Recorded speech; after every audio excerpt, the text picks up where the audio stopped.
The letter landed on my kitchen table with a thud, my hands shaking as I looked at the red, bold words yelling across the top. Final notice, immediate payment required, $8,500 in overdue HOA fees. My blood boiled. I didn't live in any HOA. My 42-acre ranch, nestled in the wide-open plains of Clay County, Texas, was 5 miles from the closest neighborhood, far from their petty rules and power-hungry boards.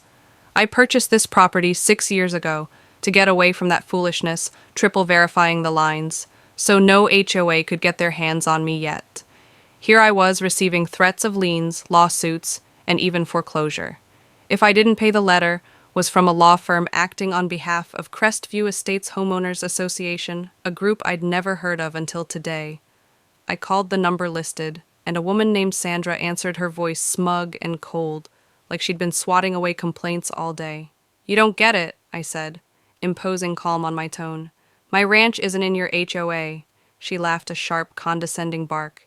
"You ranchers always think you're special. You use our roads, benefit from our patrols. You pay like everyone else." My jaw hit the floor. "That's extortion," I snapped. She didn't blink. "We've already put in a lien pay-up before it gets worse." The line went dead. The next morning I barged to the county records building and discovered it, a lawfully appearing lien, filed by Crestview HOA, against my property. My sanctuary, my retreat from the chaos of the city, was under siege. I wasn't simply going to pay. I was going to sue them, $415,400, not merely to vindicate my name, but to bring to light Crestview as predators preying upon independent landowners like myself. What I didn't know at the time was that the HOA's president, Marcus Caldwell, had a secret stake in my property, and my property lines had been quietly redrawn on official maps. This wasn't a mistake, it was a conspiracy, and I was about to rip it wide open 6 years ago. I left a soul-crushing job in Dallas and purchased this ranch at a foreclosure auction. The deed was clear, the survey map precise, and I paid cash, recording everything myself for years. It was paradise. I raised goats, built a cozy cabin, and converted the barn to a workshop for custom leather items.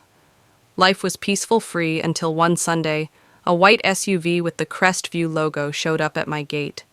2 people emerged, jotted down some notes on a clipboard, and took off.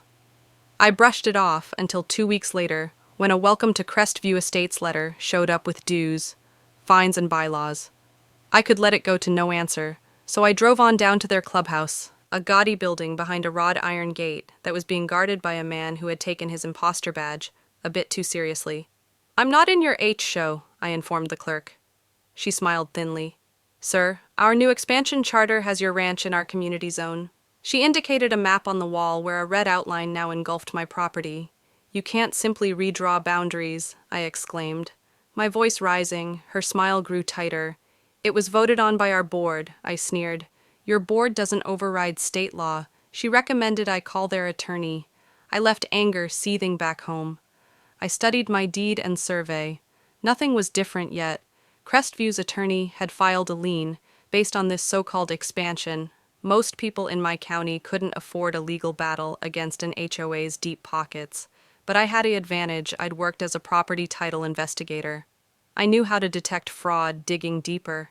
I discovered 4 other ranchers who received identical notices. One man paid $12,000 to prevent a lien. A couple sold their property after repeated citations. This was no mistake. It was a scam aimed at off-grid landowners, redrawing property lines to take shared assets such as roads, then charging fees. My ranch wasn't even close to their line 2 empty lots, and a creek lay between us. But when I looked at the county's GIS data, my property line had been moved falsely, linking my land to Crestview. Someone who had access to official systems had tampered with it. Then things got ugly. I woke one morning to discover my gate chain, cut the lock thrown in the grass. 6 goats were missing hoof prints, disappearing near tire marks, where a trailer had obviously backed in. This wasn't robbery, it was a message. I called the sheriff, but the deputy who arrived 2 hours later just shrugged. No cameras, no witnesses. It's hard to verify. I changed gears. "Noah Marcus Caldwell," the deputy's pin paused. "Yeah, big shot at Crestview. works part-time in zoning. His eye spoke louder than words that night. I searched records and discovered Marcus was Crestview's president, but also a silent partner in Stonegate Developers, building a luxury complex beside Crest. View My Ranch occupied the middle ground between their project and the main road. If they force me into the HO, they might pave across my property, calling it community development. It all clicked: the liens, the phony boundaries, the stolen goats. They desired my property. I documented everything: the changed maps, the lien, the welcome letter, the sheriff's report. I called Emily, a real estate lawyer and old friend from my title days. She looked over my proof and didn't blink. We can sue for fraud, harassment, and damages. We brought a $154,000 lawsuit against Crestview, Marcus, and Stonegate. Trespassing, emotional distress, livestock loss, and punitive damages. I thought that would scare them off. But instead, the threats escalated. A letter slid under my gate.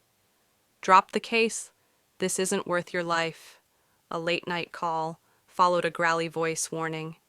"You're poking a hornet's nest." I reported it, but the police couldn't trace it. So I went public, sharing my story with a local news station. The headline, "Rancher Battles HOA Over Illegal Fees. Alleges Land Grab," went viral. My phone rang with calls from other landowners targeted by Crest. View's tactics: we weren't merely victims. We were victims of a premeditated scam. Then my cabin caught fire. I woke to smoke flames licking the sidewall near the generator barefoot. I put it out with water from a rain barrel, salvaging the cabin. But not my peace of mind.